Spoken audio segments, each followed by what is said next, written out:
નમસ્કાર દર્શક મિત્રો, આપણે નિહાળીશું સિટી લાઇન ન્યૂઝ ચેનલમાં આજના મુખ્ય સમાચારો। અમદાવાદમાં સ્થિતિ સામાન્ય બની, જનજીવન સામાન્ય।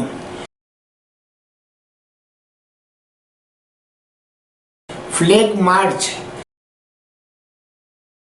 સ્ટોનેક્સ ઇન્ડિયા એ નવો શોરૂમ એક્સપિરિયન્સ ગેલેરી શરૂ કર્યો। કોંગ્રેસના પ્રતિનિધિ મંડળનું રાજ્યપાલશ્રીને આવેદનપત્ર। અનામત તોફાનોની અસર રક્ષાબંધન તહેવાર ઉપર। રબારી સમાજના ધર્મગુરુ તેમજ શ્રી રમેશભાઈ ઓઝાની શાંતિ માટેની અપીલ। અમદાવાદમાં સ્થિતિ સામાન્ય બની, અનામત લઈને પાટીદાર સમુદાયના આંદોલનના કારણે સતત મુશ્કેલી રહ્યા બાદ આજે અમદાવાદ શહેરમાં જનજીવન બિલકુલ સામાન્ય બન્યું હતું। માર્ગો ઉપર પહેલા જેવી ટ્રાફિક સ્થિતિ સવારથી જોવા મળી હતી। બસ સેવા પણ શરૂ કરાઈ હતી। બીજી બાજુ સ્કૂલો પણ આજથી ફરી ખુલી જતા શૈક્ષણિક સત્રની શરૂઆત થઈ હતી। તંત્ર દ્વારા સાવચેતીના તમામ પગલાં હજુ સુધી લેવામાં આવી રહ્યા છે। પાટીદાર સમુદાયના અનામત આંદોલનને લઈને બુધવારના દિવસે વ્યાપક હિંસા અમદાવાદ શહેરના જુદા જુદા વિસ્તારમાં ભડકી ઉઠ્યા બાદ અને 4 લોકોના મોત થયા પછી આજે સ્થિતિ હિંસાગ્રસ્ત વિસ્તારોમાં સુધરી રહી હતી। તંત્ર દ્વારા અમદાવાદ શહેરમાં જે જીવનને પણ હજુ રાબેતા મુજબ બનાવવાના પ્રયાસ કરી રહ્યા છે। તમામ જગ્યાએ સુરક્ષા વ્યવસ્થા હજુ પણ રાખવામાં આવી રહી છે। જનજીવન સામાન્ય, રાજકોટ શહેરમાં સતત 2 દિવસ સુધી અજંપાભરી પરિસ્થિતિ રહેતા જનજીવન અસ્તવ્યસ્ત થઈ ગયું હતું। સતત 2 દિવસ સુધી પોલીસ છાવણીમાં ફેરવાઈ ગયેલા રાજકોટમાં 3જા દિવસે પણ શાંતિપૂર્ણ માહોલ જોવા મળ્યો હતો અને આજથી જનજીવન સામાન્ય બની ગયું હતું। ખાસ કરીને રાજકોટના મુખ્ય માર્ગોને ગઈકાલે ટોળાએ ટાર્ગેટ બનાવ્યો હતો અને 150 ફૂટ રિંગ રોડ ઉપર ટોળાએ આતંક મચાવ્યો હતો, પરંતુ અત્યારે રાબેતા મુજબ શહેરીજનો પોતપોતાના કામે લાગી ગયા હતા। 150 ફૂટ રિંગ રોડ ઉપર પણ જનજીવન સામાન્ય બની ગયું છે। તેમ છતાં તંત્ર દ્વારા ચુસ્ત પોલીસ બંધ ગોઠવવામાં આવ્યો છે। ફ્લેગ માર્ચ, રાજકોટ શહેરમાં સતત 2 દિવસ અશાંતિ ભર્યા વાતાવરણ બાદ આજે ત્રીજા દિવસે ચુસ્ત પોલીસ બંદોબસ્ત વચ્ચે જનજીવન સામાન્ય બન્યું હતું। ત્યારે વધુ પરિસ્થિતિ વણસે તે પહેલા તોફાની કરતા ટોળાઓ ઉપર કાબુ મેળવવા માટે પેરામિલિટરી ફોર્સની મદદ લેવામાં આવી છે। પેરામિલિટરી ફોર્સની 2 ટુકડીઓ આજે રાજકોટ આવી પહોંચી હતી અને રાજકોટના 150 ફૂટ રિંગ રોડ ઉપર ફ્લેગ માર્ચ શરૂ કરી હતી। રાજકોટના 150 ફૂટ રિંગ રોડ પર ટોળાઓએ બાનમાં લીધો હતો અને સૌથી વધુ નુકસાન ત્યાં થયું હતું, જેથી સવારથી આ વિસ્તારમાં ફ્લેગ માર્ચ યોજી પેરામિલિટરી ફોર્સને હવાલે કરી દેવામાં આવ્યું હતું। સ્ટોનેક્સ ઇન્ડિયાએ અમદાવાદમાં શરૂ કર્યો પોતાનો નવો શોરૂમ એક્સપિરિયન્સ ગેલેરી શરૂ કર્યો। પ્રાકૃતિક પથ્થરોના ક્ષેત્રે દેશમાં ઝડપથી ઉભરતું નામ સ્ટોનેક્સ ઇન્ડિયા પ્રાઇવેટ લિમિટેડ અમદાવાદમાં પોતાનો એક્સપિરિયન્સ સ્ટોર એક્સપિરિયન્સ ગેલેરીનું ઉદ્ઘાટન કર્યું હતું। આ ઉદ્ઘાટન સમારંભમાં સ્ટોનેક્સ ઇન્ડિયાના વરિષ્ઠ અધિકારીઓ ઉપસ્થિત રહ્યા હતા। મહિમા ચૌધરી આ અવસર પર અતિથિ વિશેષ હતી। સ્ટાર 1508 શપથ 5 એસજી હાઈવે અમદાવાદ સ્થિત છે। ભવ્ય ઉદ્ઘાટન સમારોહ બાદ શ્રુણી પાઠકના શાનદાર ગાયન પરફોર્મન્સ સૌને મંત્રમુગ્ધ કરી દીધા હતા। સ્ટોનેક્સ ઇન્ડિયા દ્વારા રજૂ થતા પ્રાકૃતિક પથ્થરો અને સુંદર માર્બલની અનોખી શ્રેણીને ઇટલી, સ્પેન, ગ્રીસ, બ્રાઝિલ અને તુર્કી સહિત દુનિયાભરની ખીણોથી આયાત કરવામાં આવેલ છે। માર્બલ, ગ્રેનાઇટ, ક્વાર્ટઝાઇટ, અર્ધ કિંમતી પથ્થરો, લાઇમસ્ટોન, કમ્પોઝિટ અને ઓનિક્સ અસંખ્ય શેડમાં ઉપલબ્ધ આના પ્રાકૃતિક કલેક્શન પોતપોતાના શ્રેષ્ઠ ગુણવત્તામાં પર્યાપ્ત છે। આ અવસર ઉપર સ્ટોનેક્સ ઇન્ડિયા ડિરેક્ટર શ્રી વિકાસ અગ્રવાલે જણાવ્યું હતું કે અમારા દ્વારા શરૂ થનારા ઉત્પાદનોની શ્રેણી અને અમારા બ્રાન્ડની સફળતા મૂળ તથ્યોમાં રહેલી છે કે અમે હંમેશા વપરાશકર્તાઓની જરૂરિયાતો અને મહત્વાકાંક્ષાઓ પર પૂર્ણ કરવા હેતુ પ્રયત્નશીલ છીએ। પ્રાકૃતિક પથ્થર ક્ષેત્રમાં આટલી સફળતા સાથે અમને ખુશી છે કે અમે અમદાવાદમાં નવો શોરૂમ શરૂ કર્યો છે। અમને વિશ્વાસ છે કે અમે લોકોના સપનાઓના ઘરને ઇન્ટિરિયર અને એક્સટેરિયરને સુંદર બનાવવામાં તેમની મદદ કરીશું. સ્ટોનેક્સ ઇન્ડિયા હંમેશા જ પોતાના વપરાશકર્તાને સર્વશ્રેષ્ઠ ગુણવત્તા ઉત્પાદન ઉપલબ્ધ કરાવે છે. સ્ટોનેક્સ ઇન્ડિયા પ્રાઇવેટ લિમિટેડના ડિરેક્ટર શ્રી સૌરભ અગ્રવાલે કહ્યું હતું. કોંગ્રેસના પ્રતિનિધિ મંડળો રાજ્યપાલને આવેદનપત્ર. ગુજરાતમાં ભાજપની સરકાર વિવિધ મોરચે નિષ્ફળ નીવડી છે અને પાટીદાર આંદોલન બાદ રાજ્યમાં ફેલાયેલી હિંસામાં પ્રજાને પોલીસ પરથી વિશ્વાસ ઉઠી રહ્યો છે. ત્યારે આ યોગ્ય પગલાં નહીં ભરાય તો ગુજરાત વર્ગ વિગ્રહ થઈ ધકેલાઈ જશે તેવી દહેશત વ્યક્ત કરતા કોંગ્રેસના એક ઉચ્ચસ્તરીય પ્રતિનિધિ મંડળે આ અંગે રાજ્યપાલ ઓપી કોહલીને એક વિસ્તૃત આવેદનપત્ર આપીને ચિતાર આપ્યો હતો.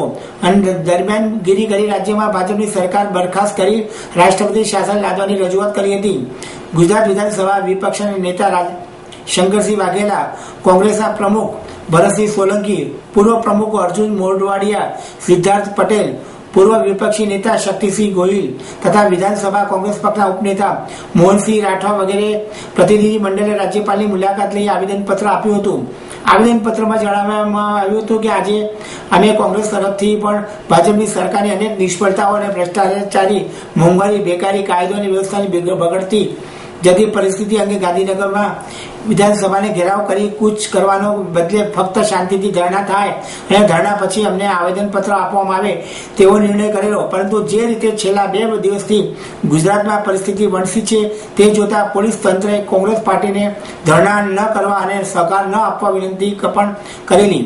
પરિણામે ગુજરાતની પરિસ્થિતિ વધારે વણસી પોલીસની વિનંતીને ધ્યાનમાં રાખી ધરણાનો કાર્યક્રમ બંધ રાખ્યો હતો. સરકારના પોતાના તંત્રના માધ્યમથી કાયદો અને વ્યવસ્થામાં જાળવવામાં સાવ નિષ્ફળ ગઈ છે. માટે મિલિટરીનો સહારો સંપૂર્ણપણે વિશ્વાસ ગુમાવી દીધો છે. છેલ્લા 2 દિવસની ઘટનાઓને બતાવી દીધું છે કે વિશાળ સત્તાઓ હોવા છતાં વર્તમાન સરકાર પ્રજાના માલનું રક્ષણ કરી શકતી નથી.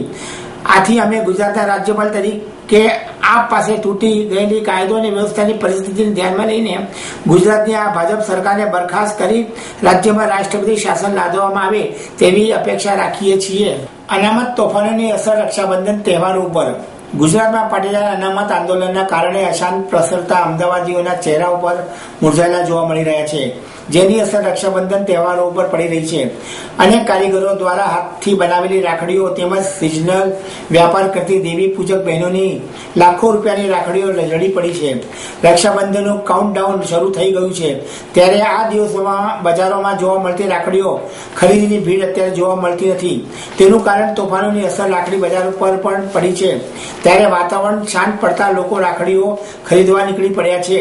શ્રાવણ સુદ પૂનમ એટલે કે ભાઈ બહેન પ્રત્યે પ્રેમ અને તેની રક્ષાની લાગણી વ્યક્ત કરવાનો તહેવાર બળેવ રક્ષાબંધન આડે એક જ દિવસ રહ્યો છે. રબારી સમાજના ધર્મગુરુ તેમજ શ્રી રમેશભાઈ ઓઝાની શાંતિ માટેની અપીલ. હું રબારી સમાજનો ધર્મગુરુ, ગામ બળે ભુવાકેળા દેશ, નામ મારું જેઠાભાઈ નાથાભાઈ. મારી અપીલ એવી છે કે દરેક સમાજે શાંતિ રાખવી. આપણી ગુજરાતની પ્રજા શાણપણવાળી અને શાંતિપ્રિય પ્રજા તરીકે ઓળખાય છે. ગુજરાત રાજ્યના ભિન્ન ભિન્ન સમુદાયના લોકો પોતાની લાગણી અને પોતાની માગણી લઈ અને સરકાર પાસે જાય અને પોતાના અધિકારોની લડાઈ લડે. જેમ આપણને આપણા અધિકારોની લડાઈ લડવાનો અધિકાર છે, એ જ રીતે આપણા રાજ્ય પ્રત્યે અને આપણા રાષ્ટ્ર પ્રત્યે આપણી કંઈક ફરજો પણ છે. એ ફરજને ચૂકીને અશાંતિનું વાતાવરણ જ્યારે ઊભું થાય ત્યારે સમાધાન નજીક આવવાને બદલે ઉલટાનું દૂર હડસેલાતું જાય છે. આપણે શાંતિપૂર્ણ વાતાવરણમાં અને સંવાદ દ્વારા સમાધાન શોધવાનો પ્રયાસ કરવો જોઈએ. નહીં તો વાતાવરણ બગડતા અધિકારોની લડાઈ લડનારાઓની લડાઈ પણ નબળી પડી જાય. આપણે સંપૂર્ણ શાંતિ રાખીએ. આપણા ગુજરાત રાજ્યના બધા જ સમુદાયના આપણા લોકો એની વચ્ચે પરસ્પર સદભાવ અને શાંતિ જળવાઈ રહે, એ રાજ્યના હિત માટે, અને રાજ્યના હિત માટે એટલે કે આપણા પોતાના હિત માટે એ જરૂરી છે. શાંતિ અને સદભાવના વાતાવરણમાં જ સમાધાનને શોધવાનો આપણે પ્રયાસ કરવો જોઈએ. મારા ગુજરાતની સમજદાર જનતાને આ દ્વારા શાંતિ અને સદભાવ બનાવી રાખવા માટેની હાર્દિક અપીલ કરું છું. ઈશ્વર આપણને સૌને આ સમજવાની શક્તિ આપે, સમજ આપે. નમસ્કાર. આપ નિહાળતા રહો સિટી લાઈવ ન્યૂઝ ચેનલ. આ હતા આજના મુખ્ય સમાચારો.